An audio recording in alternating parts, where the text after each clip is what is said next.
अस्मद्गुरुपरमगुरून्यतिवरपूर्णो शयामुनं रामं पद्माक्षणाधरयच्छयने रमापतीन् वन्दे वन्दे बृन्दावनचरं वल्लभी जनवल्लभं जयन्ती सम्भवं धाम वैजयन्ती विभूषणं श्रीमान् वेङ्कटनाथार्य कवितार्केसरी वेदान्ताचार्यवर्यो मे सन्निधत्तां सदा हृदि रामं लक्ष्मणमुनिप्रतिगृह्णातु मामकं प्रसादेति यत्सूक्तिः स्वाधीनपतितां श्रुतिम् अनुकल्पभूत मुरभिपदं सताम् अजः त्रिवर्ग अपवर्गवैभवम् चलचित्तवृत्ति विनिवर्तनौषधम् शरणं यतीन्द्र शरणं व्रणीमहे सताम् சத்துக்களுக்கு அனுகல்பூதம் முரபிப்பதம் எம்பெருமானுடைய திருவடி இரண்டாம் பட்சமா இருக்குது. அப்படிப்பட்ட பெருமையுடைய எதிராஜருடைய திருவடி, ஆச்சாரியனுடைய திருவடி அப்படின்றதனுடைய அர்த்தானுசந்தானம் பண்ணிட்டு இருக்கோம்.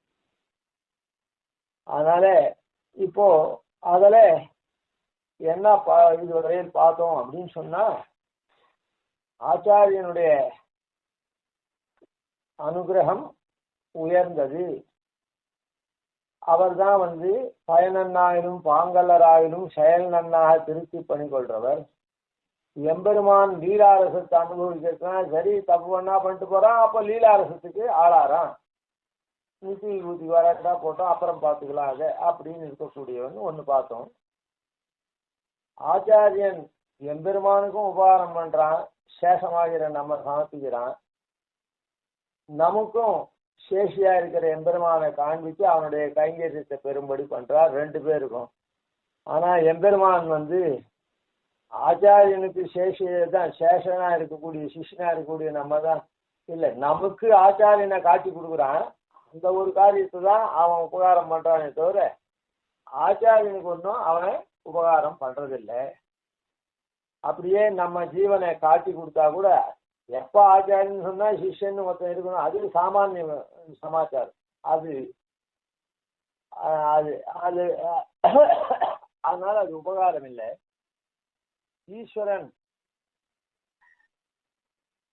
ஆச்சாரியனா இருக்கிறத விரும்புறான், ஆச்சாரிய பதத்தை விரும்புறான். ஆனா ஆச்சாரியாள் ஈஸ்வரனுக்கு தாசபூத்தனா இருந்து கைங்கரியம் பண்றதுக்கு தான் விரும்புறாளே தவிர ஒருபோதும் நாம ஈஸ்வரனா இருக்கணும் அப்படின்றத விரும்புறது இல்லை. அதே மாதிரி ஈஸ்வர சம்பந்தம் இருக்குதே, அது பந்தம் மோட்சம் ரெண்டுத்துக்கும் காரணம் சாதாரணமா இருக்குது. ஆனா ஆச்சாரிய சம்பந்தம் மோட்ச காரணம் மாத்திரமே ஆகுது. இப்படி அதனால அசாதாரணமான ஆச்சாரியனுடைய காரணம் விளங்குறது அப்படின்னு பார்த்தோம். அதே போல ஆச்சாரிய சம்பந்தம் எம்பெருமானத்துல ஞான பக்தியெல்லாம் உண்டு பண்ணி எம்பெருமான அடையறதுக்கு சம்பாதிக்கிறதுக்கு உண்டான இது வழியை காண்பிக்கிறது. ஆனா ஆச்சாரிய சம்பந்தம் இல்லைன்னா ஈஸ்வர சம்பந்தம் கூட நிஷ்பலமா போயிடும், பலனற்றதா போயிடும் அப்படின்ற வரையில் இருக்கணும். இந்த பலனற்றதா போயிடும்ன்ற எப்படி அப்படின்னு சொன்னா, இப்போ பல வகையான அணிகலன்கள் இருக்கு. ஆனா ஒரு ஸ்திரீக்கு மாங்கல்ய சூத்திரம் இருந்து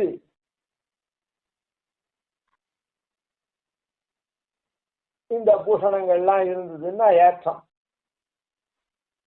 அந்த பூஷணத்துக்கே ஏற்றம்.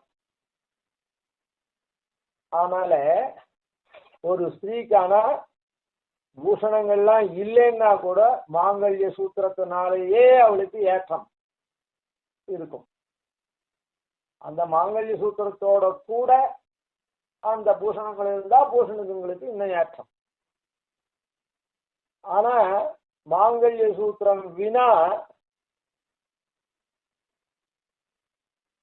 இந்த இதெல்லாம் பூஷணங்கள்லாம் தரிச்சுண்டா அதுக்கு ஒரு பெருமை இல்லை, ஒரு ஏற்றமே கிடையாது. அந்த பூஷணங்களுக்கு அவ்வளவு பெருமை இல்லை. அத போல மாங்கல்ய சூத்திர ஸ்தானத்துல அந்த தனியவும் ஆச்சாரிய சம்பந்தம் நமக்கு பலனை தரும். பூஷணம் போல இருக்கக்கூடிய எம்பெருமானுடைய இதையும் நமக்கு பண்ணும். கேவலம் எம்பெருமானுடைய சம்பந்தம் ஆச்சாரிய சம்பந்தம் இல்லாதது நிஷ்பலமா போகும் அப்படின்னு சொன்னா, அதாவது பெருமை பெற முடியாதுன்னு சொன்னா, காரணம் எம்பெருமானால ஆச்சாரிய சம்பந்தம்னா மோட்சம் கொடுக்க முடியாது. அதான் மாங்கல்ய சூத்திரம் இருக்கிற பூஷணங்கள் போட்டுண்டாலும் போட்டு காட்டாலும் பூஷணம் போட்டுண்டா மாத்திரம் பத்தியோட அவ இருக்க முடியாது. பத்தியோட சேர்ந்து இருக்கக்கூடிய பதி சங்கயோகம் இருக்குது, அதுதான் வசதி. அத மாங்கல்ய சூத்திரம் தான் காண்பிக்கிறது. அதனால அது எது ஏற்றம் அப்படின்னு சொன்னா ஸ்திரீக்கு மாங்கல்ய சூத்திரம் தான். அதோட கூட மற்ற ஆபரணமும் மேன்மை பெற்று விளங்கும்.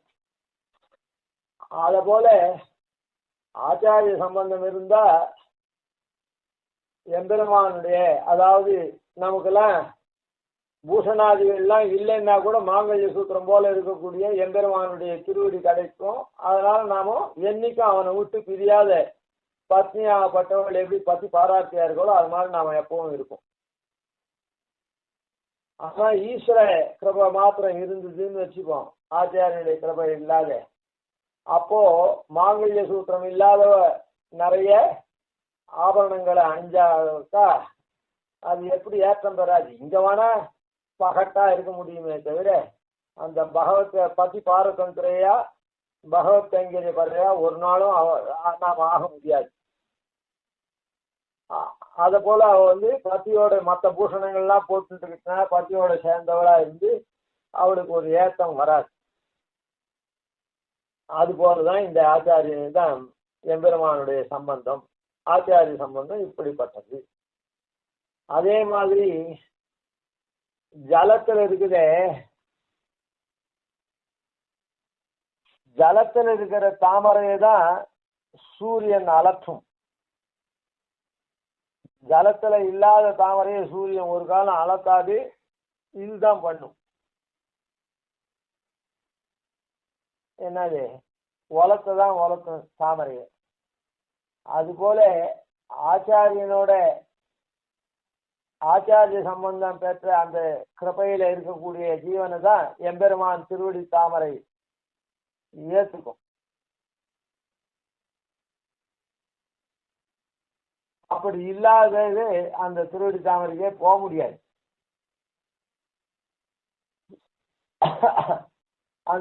அதனால அது எப்படி சூரியனாகப்பட்டவன்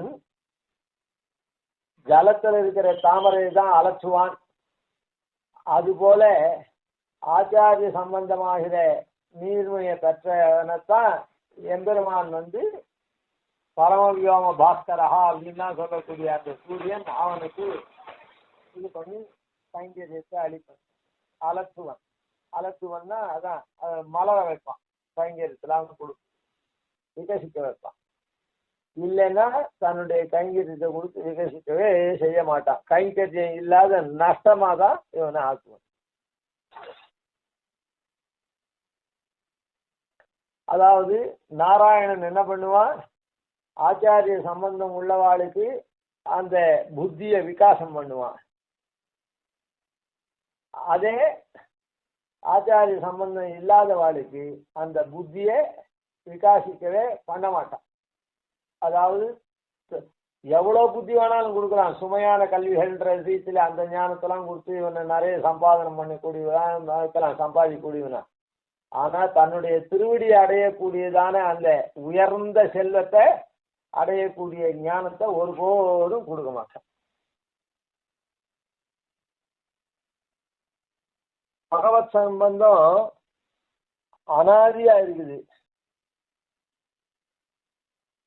ஆனா அந்த சம்பந்தம் இப்ப ஆச்சாரியன் நமக்கு உபதேசம் பண்றதுனாலதான் அது காரியகரமாதே தவிர இந்த ஆச்சாரியன் இன்னைக்கு உபதேசம் பண்ணறதுக்கு முன்காலமெல்லாம் அது காரியகரமே ஆகாம நஷ்டமாவே நாம் இருந்தோம். எம்பெருமான் எப்பவும் நம்மோட கூடவே இருக்கான். நாமரூப வியாக்கரணம் பண்றானே பெருமாள், நமக்கு எப்போ உருவம் பேரும் வருதோ அப்பெல்லாம் எம்பெருமான் இருக்கான், உள்ள புகுந்து நம்மோட கூடவே இருக்கான். ஆனா அப்படி இருந்து நம்ம நியமிக்க கூடியவனாவும் இருக்கான், அந்தர்யாமியாவும் இருந்து. ஆனா அவன் நம்ம கர்மா படிக்கே அப்படியே நியமிக்கிறானே தவிர விசேஷிச்சு நம்ம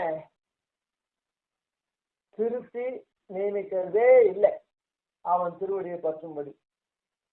ஆனா ஆச்சாரிய உபதேசமா இருக்க உடனேதான் இந்த சம்பந்தம் தெரியுது.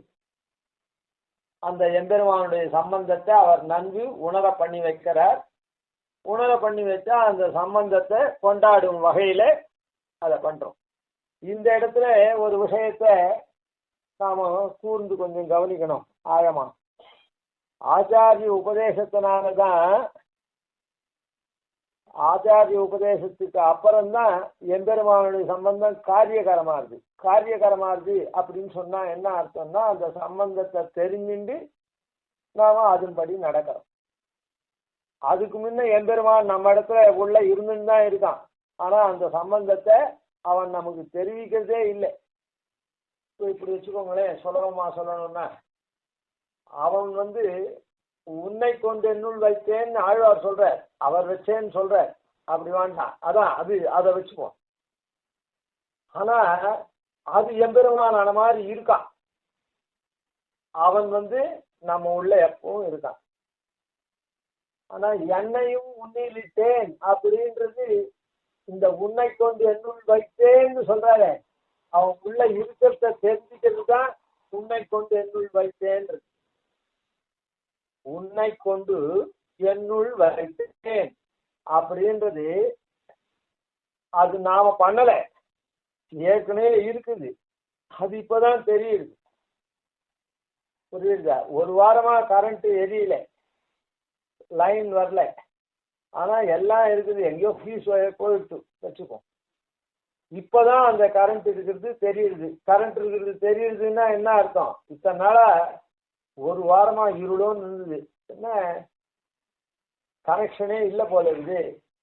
அதாவது இப்படி வச்சுக்குமே, கனெக்ஷன் கொடுத்துருந்தா கூட இத்தனை நாள் லைட் இருந்தேன்னு இது பண்ண வேணாம். கனெக்ஷன் கொடுத்துருந்தா கூட இந்த இதெல்லாம் கட்டாத, எலக்ட்ரிசிட்டி பில்லாம் கட்டாது டிஸ்கனெக்ட் பண்ணிட்டு கூட்டானோ என்னமோ அப்படின்னு நினைக்கிற மாதிரி ஒரே இருள், பகல்லையும் வேத்து கொட்டுறது, இப்படி இருக்குது. ஆனா இப்போ அதெல்லாம் இல்லை, அந்த தோஷமெல்லாம் இல்லை. இங்கேயே இருக்கக்கூடிய அந்த சீஸ் கேரியர்ல சின்ன வயரா அந்த பகுதி பார்த்த உடனே அது அப்போ ஏற்கனவே எல்லாம் எலக்ட்ரிசிட்டி போர்டுலேருந்து எலக்ட்ரிசிட்டிலாம் வந்துருக்குது. ஆனா அது இருந்தா கூட காரியகரமால அந்த ஃபீஸ் வயர் ஒன்று கூடுறதுனால.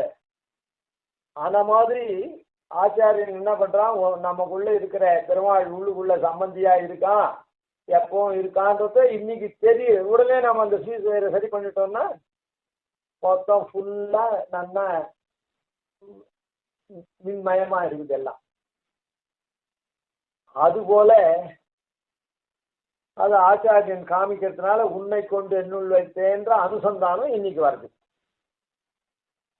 அதனால என்னையும் உன்னிலிட்டேன், இந்த ஆச்சாரிய சம்பந்தத்தினால்தான், அது தெரிஞ்சதுனால, அவன் எம்பெருமான் நம்ம உள்ள இருக்கான்றது நாம தெரிஞ்சதுனால நம்மையும் அவன் உள்ளத்துல இருக்கா மாதிரி, நம்ம உள்ளத்துல அவனை வச்சுட்டா போருமா? நாம ஒருத்தரை ஆன வரதும் நினைச்சுட்டு இருக்கோம்.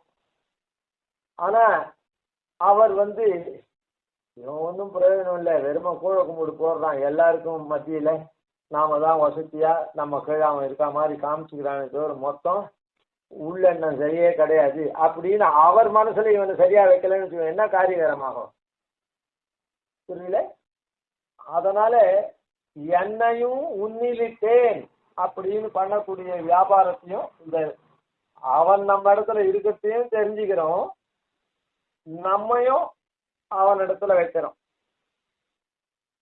இப்போ இந்த ஸ்ரீபாஷ்யக்காரருடைய சம்பந்தம் பெற்றவாழ்லையே ஏகதேசிகள் என்ன பண்றா அப்படின்னு சொன்னா, அன்று நான் பிறந்திலேன், பிறந்த பின் மறந்திலேன் அப்படின்ற ரீதியில அந்த சம்பந்த ஞானம் ஏற்பட்டாலே போதும் நமக்கு மோட்சம் வந்துடும் அப்படின்னு சொல்றான். இல்லை, சம்பந்த ஞானம் ஏற்பட்டாக்கா அதான் இதுல ஒரு விஷயம் கூர்மையா கவனிக்கணும்னு சொன்னது இதுதான். சம்பந்த ஞானம் ஏற்பட்டுட்டா மாத்திரம் மோட்சம் வராது. சம்பந்த ஞானம் உண்டு பண்ணல, ஏற்கனவே இருக்கிறது. அந்த ஞானம் இப்ப ஏற்படுறது. சரி, அதுதான் உன்னை கொண்டு என்னுள் வைத்தேன் அப்படின்ற ஞானம் இப்ப வருது. ஏற்கனவே இருக்கிறது தான் அது. அந்த ஞானத்தை அறிஞ்சா போருமா அப்படின்னா அவன் நம்ம உள்ள வச்சுட்டா போருமா? அது ஏற்கனவே இருந்தது, இத்தனை நாளா நமக்கு தெரியல, இப்ப தெரியுது ஆச்சாரியனுடைய உபதேசத்தினால. அது தெரிஞ்சா மாத்திரம் போராது, அப்படியே மோட்சம் வந்துடும் சொன்னா அடுத்தது ஆழ்வார் சொல்லியே இருக்கக்கூடாது. என்னையும் முன்னிலிட்டேன். அப்படி சம்பந்த ஞானம் தெரிஞ்ச என்னையும் உன்னையும் எண்ணிலிட்டேன்னு சொல்ல, உன்னை கொண்டு என்னுள் வைத்தேன். நீ உள்ள இருக்கிறது அப்படியே தெரிஞ்சுன உன்னை, ஆனா என்னையும் உன்னிலிட்டேன். இப்படி தெரிஞ்சின்ற என்னையும் உம்ன்றதுனால என்னன்னா, இப்படி ஞானவானா இருக்க செய்தேயும் உன்னிடத்துல சமர்ப்பிச்சேன். உன்னிடத்துல சமைச்ச உடனேதான் இவன் அகங்கார மமகாராதிகள்லாம் ஆத்து நமக்கு நம்ம இடத்துல சரணாகதி பண்ணிட்டான் அப்படின்னு அவன் திருவுள்ளத்துல ஞானித்து ஆத்மைவ மே மதம் அப்படின்னு அனுகிரகம் பண்றான் என்றான். இல்லைன்னா அவன் திருவுள்ளத்துல நாம இருக்கவனே இல்லை. அதனால சம்பந்த ஞானம் மாத்திரம் மோட்சம். சம்பந்த ஞானத்தை தெரிஞ்சுட்டோம்னா பிரணவத்துல சொன்னபடிக்கு உண்டான சம்பந்தத்தை இப்பதான் நாம தெரிஞ்சுக்கிறோம், ஆனால் நமக்கு மோட்சம் அப்படின்னு சொல்றாளே. இத்தனை நாள் தெரிஞ்சுக்காதனால மோட்சம் இல்லை, இப்ப அதை தெரிஞ்சுட்டதுனால மோட்சம். அப்படி இல்லை. ஆழ்வார் என்ன சொல்ற, உன்னை கொண்டு என்னுள் வைத்தேன். அதான் நீ இருக்க, அதை இன்னைக்கு தெரிஞ்சுனேன். அந்த சம்பந்த ஞானத்தை என்னுள் வைத்தேன்னா நான் அதை நினைக்கிறேன்னு அர்த்தம். நீ என் உள்ள இருக்கன்றத நான் நினைக்கிறேன். அத்தோட போருமா? என்னையும் உன்னிலிட்டேன்.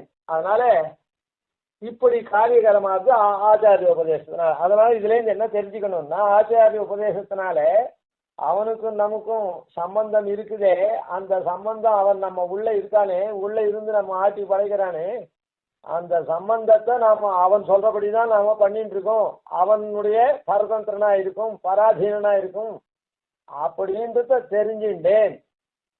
அந்த தெரிஞ்சுக்கிறது மாத்திரம் இல்ல, அதுபடியும் ஆச்சாரிய சம்பந்தத்தினால அந்த மோட்ச உபாயத்தையும் என்னையும் உன்னிலிட்டேன். என்னை உன்னிலிட்டேன் இல்லை, என்னையும். இப்படி சம்பந்த ஞானம் தெரிஞ்சின்ற என்னையும் நாமும் நம் பாவைக்கு செய்யும் கிரிசைகள் கேளீரோ அப்படின்னு சொன்னான். நாம் நம்முடைய பாவைக்கு செய்யும் கிரிசைகள் கேளீரோன்னு சொல்லல. இப்படி ஆய்ப்பாடி செல்வ சிறுமீர்களா அப்படியெல்லாம் கண்ணன் பிறந்த இடத்துல நாம இருந்து பெருமை பெறக்கூடியவர்களா இருந்தாலும் அவனை அடையணும் அப்படின்ற நம் பாவைக்கு நாம அப்படி இருந்தா கூட இந்த பாவைக்குன்னு சில காரியங்களை நாம பண்றத கேட்கணும். நாம அந்த பாவ நோன்பை அனுஷ்டிக்காதே அவனுடைய அருள் தர முடியாது. அவன் நம்மோட கூட அவன் இருந்தா கூட, அப்படியெல்லாம் நாம செல்வ சிறுமீர்களா இருந்தாலும் சீர்மல்கும் ஆய்ப்பாடியா இருந்து அதில் நாம வர்த்திச்சாலும் நாமும் சில கிரிசை பண்ணணும். அதான் நாமும் நம் பாவைக்கு இப்படி உயர்த்தியா இருக்கிற நாமும் நம்முடைய பாவை நோன்ப அவனுடைய திருவடியை பற்றக்கூடிய காரியத்தை பண்ணணும். அதுக்கு என்ன பண்ணணும்ன்ற கேளுங்கோள் அப்படின்னு. அதனால சம்பந்த ஞானம் மாத்திரம் மோட்சத்தை கொடுக்காது. அதுக்கு சரணாகதி பண்ணாதான் மோட்சம் கிடைக்கும். இதை நாம நன்னா இந்த இடத்துல பிரசங்காத்து தெரிஞ்சுக்கிறோம். அதனால ஆச்சாரிய உபதேசத்தினால இப்படி ஆச்சாரிய உபதேசம் காரியகரமா இருக்கு. இந்த ஆச்சாரிய சம்பந்தம் இல்லைன்னா இந்த காரியகரமே ஆகவே ஆகாது. பகவத் சம்பந்தம் மாத்திரம் இருக்கிற போது அவன் நமக்கு ஆச்சாரியனுக்கு கொடுத்துதான் அப்புறம் இந்த இதெல்லாம் வருது. அதனால ஆச்சாரிய சம்பந்தம் வந்தாதான். எப்படி எலக்ட்ரிசிட்டி கனெக்ஷன்லாம் கொடுத்துட்டான்னா கூட அந்த ஃபீஸ் ஒயருக்கு அவ்வளோ வரும். அது மாதிரி அங்கேருந்து வரதெல்லாம் பெரிய ஒயர், இத்தனை வோல்ட் இத்தனை வாட்ஸுக்கு உண்டான அந்த சக்தி மொத்தான ஒயர்லாம் வரும். ஆனால் இந்த ஃபீஸ் கேரியர்ல ரொம்ப மெலிசா இருக்கும். அந்த மாதிரி என்னடா அது, இந்த ஆச்சாரியன் இந்த ஜென்மத்துல மாத்திரம் நமக்கு சம்பந்தமா இருக்கார், அவர் இவ்வளவு பண்ணிடுவாரான்னு நினைக்க வேண்டாம். அதனால பகவத் சம்பந்தத்தினால காரியகாரம் ஆகாது, ஆச்சாரிய சம்பந்தத்தினால்தான் நமக்கு உபஜீவியம் ஆன சம்பந்தம் நமக்கு ஏற்பட்டு வருது. அதனாலதான் சாஸ்திரத்துல என்ன சொல்றது அப்படின்னு சொன்னா, சுலபம் ஸ்வகுரும் த்யக்த்வா துர்லபம் யௌபாசதே லப்தம் த்யக்த்வா தனம் மூடஹ குப்தம் அன்வேஷதே க்ஷிதௌ அப்படின்னு சொல்றது. அதாவது சுலபம் ஸ்வகுரும் த்யக்த்வா, சுலபமா நம்முடைய ஆச்சாரியன் இருக்கானே அவரை விட்டுட்டு, துர்லபம் யௌபாசதே, ஆச்சாரியன் இங்கேயே இருக்கார், அவரை விட்டு அவரை சேவிக்காம எப்பவும் பெருமாளை சேவிக்கிறேன், பெருமாளை கைங்கரியம் பண்றேன், ஆச்சாரியன் இந்த ஊர்லயே இருக்கார், அவர் நம்முடைய கைங்கரியத்தை அபேட்சிக்கிறார், அபேட்சிக்காத போட்டோம் நம்முடைய ஸ்வரூபம், அவர் நாம போய் பண்ணோம்னா அந்த கைங்கரியத்தை அவருக்கு தேவையாம இருக்குது அங்கீகாரம் பண்றார். அப்படி இருந்துச்சு அவரை விட்டு, ஐயோ கோவிலுக்கு நாயாச்சே, கோவிலில் போய் சேவாலம் பண்ணும், இன்னைக்கு கோவிலில் நம்மாத்து உபயம் என்ன 2 நாளா அடியே இங்க தண்டசாமி கூட முடியல, ஏன்னா நம்ம உபயமாச்சா அதுக்கு வேண்டிய சாமகிரிகளை சேர்த்து அப்புறம் கோவிலுக்கு போய் உற்சவத்தை பண்ணி அத்தை பண்ணி இத்தை பண்ணி இது பண்ணத்துல முதல் நாள் ஏற்பாடு, மறுநாள் உற்சவம், அதெல்லாம் அல்லாடினதுனால மறுநாள் இவனுக்கு விடாயிடுச்சு அப்படின்னு 3 நாளா சுவாமியை தண்டசாமவே முடியல, வெறும் ஒரு அஞ்சலி பண்ணிட்டு கூட போக முடியல, சமைக்கணும் அப்படின்னு ஒரு வார்த்தை சொல்லிட்டா போறாரு. அதான் அந்த மாதிரி அர்த்தம் இருக்கு. சுலபம் ஸ்வகுரும் த்யக்த்வா துர்லபம் யௌபாசதே, சுலபமா இருக்கக்கூடிய ஆச்சாரியனுடைய கிருபையை, அதான் ஆச்சாரியனை விட்டுட்டு சுலபானுகிரகங்கள்லாம் சுலப வழியில கிடைக்கக்கூடிய அனுகிரகங்கள்லாம் பண்ணக்கூடிய ஆச்சாரியனை விட்டுட்டு துர்லபம் யௌபாசதே, துர்லபமா அவனால நமக்கு அனுகிரகம் கிடைக்காது. எப்படி கிடைக்கும் அவனுடைய அனுகிரகம் அப்படின்னு சொன்னா, ரொம்ப துர்லபம். அவனை உபாசனம் பண்ணி பண்ணி பண்ணி பண்ணி அதுக்கப்புறம் அவன் நம்முடைய மனசுல தோன்றி அப்புறம் நம்முடைய பாபத்தை போக்கடிச்சு இப்படிலாம் அதுக்கும் ஆச்சாரிய சககிரம் ஓணும் இருக்கட்டும். அது எப்படி இருக்குது அப்படின்னு சொன்னா, லப்தம் த்யக்த்வா தனம் மூடஹா, யாரோ ஒருத்தர் பணம் கொடுக்குறா, எனக்கு இதெல்லாம் உங்க பணமெல்லாம் வேண்டாம், இந்தப்பா வச்சுக்கோ, நீ கஷ்டப்படுற, இதை வச்சு பண்ணு, என்ன நீ ஒன்றும் கடனாலாம் இல்லை, நீ பாட்டு உன் தம்பி மாதிரி கொடுக்குறேன், என் பிள்ளை மாதிரி கொடுக்குறேன் அப்படின்னு நான் சொல்லி கொடுத்தான்னா வச்சுப்போம். இல்லை இந்த வேலையை பண்ணேன்னா மாசம் உனக்கு சம்பளம் இவ்வளோ ரூபா நிறைய, நான் இந்த வேலையெல்லாம் பண்ணிருக்க மாட்டேன், எனக்கு என் ஜாதகத்தில் இருக்குது, எனக்கு இது கிடைக்கும்னு, என்னது புதையல் கிடைக்கும்னு, அதனால நான் இந்த புதையலை தோண்டிட்டு இருக்கேன், அதுவும் இந்த ஆற்று சம்பந்தம் என்னுடைய இடத்துலயே தான் அந்த புதையல் இருக்குதுன்னு சொல்றார். அதனால அப்படின்னு சொல்லிட்டு மொத்தத்தையும் ஒவ்வொரு இடமா குத்தி தோண்டி இருந்தான்னா ஒரு மூடன் எப்படி இருப்பானோ ஆன மாதிரி, என்ன லப்தம் த்யக்த்வா தனம் மூடஹா, மூடஹா லப்தம் தனம் த்யக்த்வா, கிடைச்ச பணத்தை விட்டுட்டு, கிடைச்ச பணம்னா வேலை பண்ணா மாசம் 50,000 1 லட்சம் சம்பளம் அப்படின்னா அதை விட்டுட்டு பூரா குத்தி குத்தி குத்தி குத்தி வெளியிலையும் உள்ளேயும் ரணக்கலரி மாதிரி ஆத்த பிரயோஜனம் இல்லாத மறுபடியும் அதை சரி பண்றதுக்கு வேற துட்ட வைக்கணும். குப்தம் அன்வேஷத்தை க்ஷிதௌ, இந்த பூமியில மறைஞ்சிருக்க பணத்தை தேடுறேன்னு சொல்றானே அத போல அப்படின்னு சொல்லி. அதுக்கப்புறம் இன்னொரு பிரமாணமும், சக்ஷுர் கம்யம் குரும் த்யக்த்வா சாஸ்திரகம்யம் துய ஸ்மரேத் கரதமுதகம் த்யக்த்வா கனஸ்தம் அபிவாஞ்சதி அப்படின்னு சொல்றது. அதாவது சக்ஷுர் கம்யம் குரும் த்யக்த்வா, நம்ம ஊன கண்ணால பார்க்கக்கூடிய ஆச்சாரியன் இருக்கார், அவரை விட்டுட்டு சாஸ்திரகம்யம் து யஸ்மரேத், சாஸ்திரத்தினால அறியக்கூடிய எம்பெருமான் இருக்கானே அவனு எப்ப பார்த்தாலும் நினைச்சுட்டு இருக்கான், இப்படிப்பட்ட எம்பெருமான் அப்படிப்பட்ட எம்பெருமான் அது இது அப்படின்னு. அவன் எப்படி கண்கள் காண்டற்கு அரியனாய். ஆனா இந்த ஆச்சாரியன் எப்படி சக்ஷுர்கம்யம் குரு, கண்கள் காண்டற்கு எளியவரா இருக்க. அவன் எப்படிப்பட்டவன் சாஸ்திரகம்யம் து யஸ்மரேத், கண்கள் காண்டற்கரினாய் கருத்துக்கு நன்றும் எளியனாய். கருத்துக்கு எளியவனாய் இருப்பான். அதுல ஒண்ணு நன்றும் எளியனாய்னு வேற சொல்லிருக்க. ஆனா அந்த கருத்தை முதல்ல தெரிஞ்சுக்கணும், அந்த கருத்தும்படி அவனை கருதணும். அது வேற இருக்குது. அவனை கருதல் யஸ்மரேத்துன்னு இருக்குதே, சாஸ்திரகம்யம் தூ, அந்த துசப்தம் எப்படி அவ்வளவு சுலபம் இல்லை, கண்ணால பாக்குறது மாதிரி இல்லை. என்ன கண்ணால பாக்குற ஆச்சாரியன் மாதிரி அவன் அவ்வளவு சுலபம் இல்லை, சாஸ்திர கம்யம் தான். அது அவ்வளவு சுலபமா அந்த துசப்தம் அதை காண்பிக்கிறது, அது சுலபம் இல்லை அப்படின்றது. ஏன்னா கருத்துக்கு நன்றும் எளியனாய்னா முதல்ல அந்த வேதாந்தங்கள்லாம் தெரிஞ்சு அதுபடியான கருத்தை நம்ம உடையவனா இருக்கணும். அந்த கருத்தை கொண்டு நாம என்ன பண்ணணும், அவனை கருத்தா கருதணும். ஏனோ தானோன்னு கருத முடியாது. சாஸ்திர கண்ணியம்னு சொல்லி சொல்லும். அதனால சாஸ்திரத்துல எப்படி சொல்லியிருக்கோ அதே மாதிரி, அதாவது நம்போல்வாளுக்கு சொன்னதை வச்சுட்டு நாம அதாவது பத்மநாபோ மர பிரபு அப்படின்னு சொல்ற இடத்துல ஒருத்தர் பத்மநாபோ மர பிரபு, பத்மநாபோ மர பிரபு தான் புஸ்தகத்துல போட்டிருக்கோம். அந்த அகார பிரசேஷம் இருக்கும். அதனால பத்மநாபா அமர பிரபு அப்படின்னு அதை பிரிக்கணும்.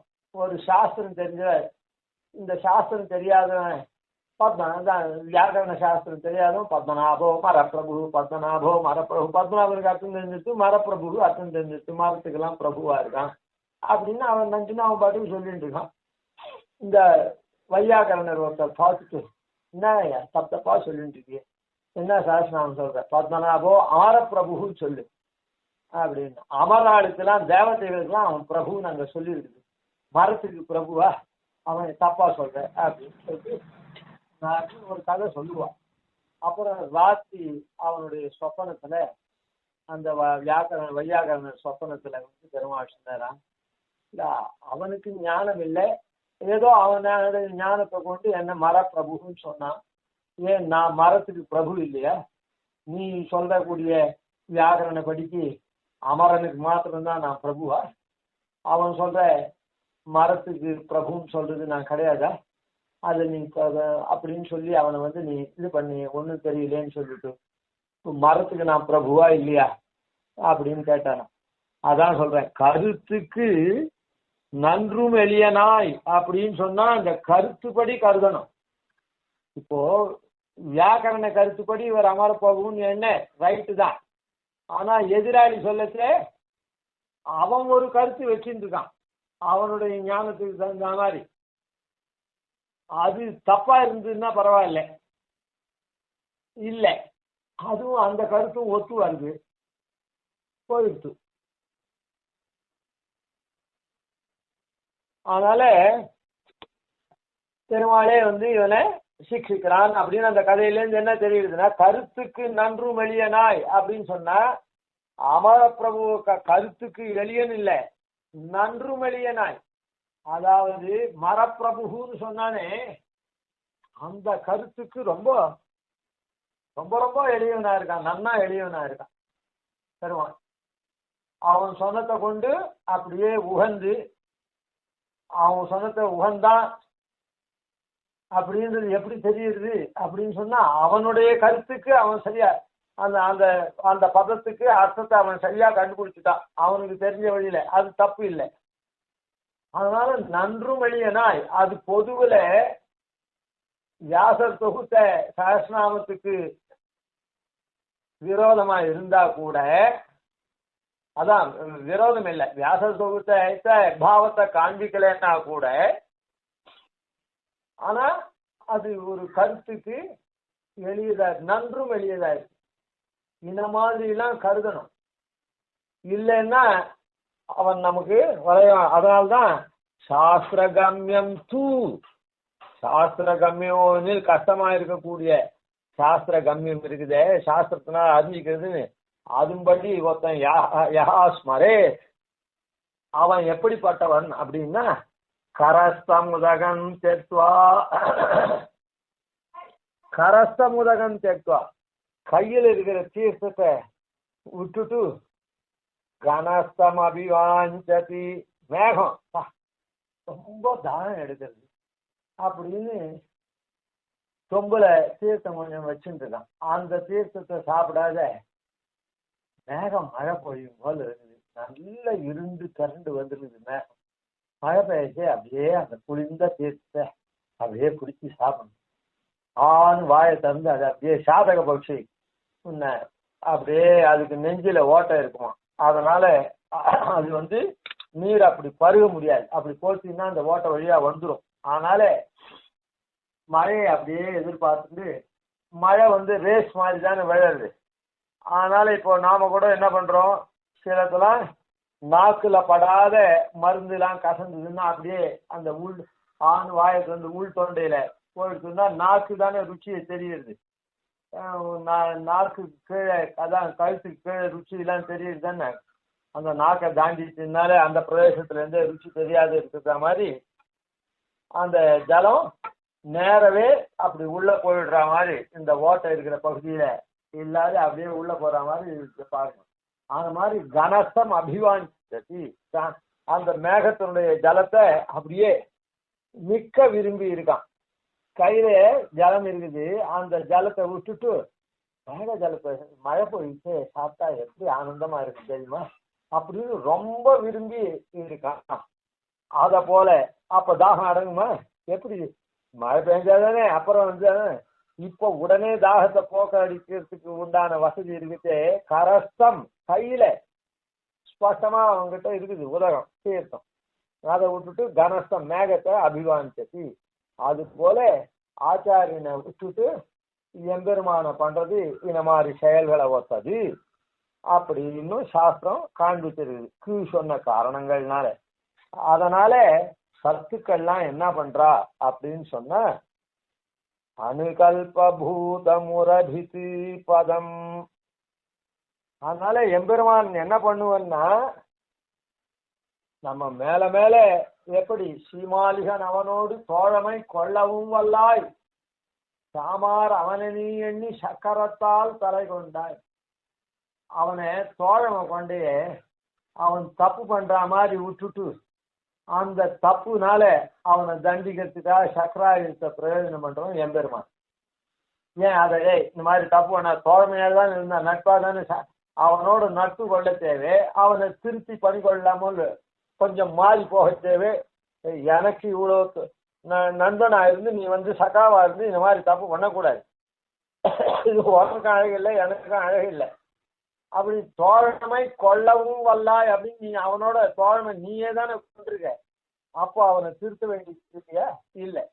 அவன் தப்பு பண்ண உடனே அவன் போனபடியே அவன் நன்னா இருந்தான்னு அவனோட தோல்ல கை போட்டுட்டான். அப்புறம் அவன் மாறி நடக்கிறான்னு அந்த தோளுக்கு மேல இருக்கிற தலையை சீவிட்டான். இவ்வளவுதான் பெருமாள் பண்ற காரியம். அதனாலதான், ஆனா அப்படி இல்லை, பெருமாள் பண்ற காரியம் இல்லை. அந்த மாதிரி வளர விட்டு இப்ப சிசுபாலன் என்ன பண்ணான், 100 தடவை வெய்யற வரையில் பொறுத்துட்டு இருந்தான். அதுக்கப்புறம் அவனுக்கு அனுகிரகம் பண்ணான். அவனை அந்த மாதிரி பெருமாள் கர்மாதீனமா சிலதெல்லாம் நம்ம பண்ண விட்டுடுவான். ஆனா ஆச்சாரியால் அப்படி பண்ண மாட்டான். அதனாலதான் இந்த அனுகல்ப பூதம் எம்பெருமானுடைய, ஏன்னா அசுரத்தன்மை வழியா நம்ம போனோம்னா நம்முடைய பாபத்தினால சரி போகட்டும் அப்புறம் பார்த்துக்கலாம் இவனை சரி பண்ணலான்னு விட்டுடுவான். இந்த அடிக்ட் ஆனவாழ்ல டாக்டர்கள் என்ன பண்றா, சொல்லி சொல்லி பார்ப்பா, நீ இனிமேட்டு இது பண்ணாங்க, சரி போட்டோம் கொஞ்ச நாளைக்கு போட்டோம். அது 10 தடவை தப்பு பண்றத ஒரு நாளைக்கு 4 தடவை ஆக்கினானா போட்டோம் அடியோடு நிறுத்தாட்டா போட்டோம், கொஞ்சம் கொஞ்சமா குறைக்கும் அப்படின்னு சில விட்டு பிடிப்பா. ஆன மாதிரி எம்பெருமான் விட்டு பிடிக்கிறவன். அதனாலதான் சத்துக்களா இருக்கா என்ன பண்றாருன்னா, நேரடியா ஸ்காலித்தே சாசிதாரம் அப்படின்னு சொல்லக்கூடிய ஆச்சாரியால தான் ஆன மாதிரியா இருக்கக்கூடிய ராமானுசனுடைய திருவடி தான் உயர்ந்தது. முதல் பட்சமா சத்துக்கள்லாம் வரிக்கிறா அந்த அப்படின்றத இந்த இடத்துல காண்பிச்சார். யதீந்திர சரணத்தை இவர் ஏன் சரணம் பற்றார் அப்படின்றதுக்கு ஒரு காரணத்தை காண்பிச்சார். அனுகல்பூட்ட முரபி பதம் சதாம் அப்படி மேல அடுத்தது பார்ப்போம். கவிதார்த்திய சிம்ஹாய கல்யாண குணசாலினே ஸ்ரீமதே வெங்கடேசாய வேதாந்த குரவே நமஹ. ஆதிவன்ஷடகோபாதீனகிவர்யாந்தரேசம் ஸ்ரீரங்கபூர்வசடயுக்தீசான பதாசிரயம் ஸ்ரீவத்சவம்சதிலகம் வந்தே ஸ்ரீகிருஷ்ணதேசிகம்.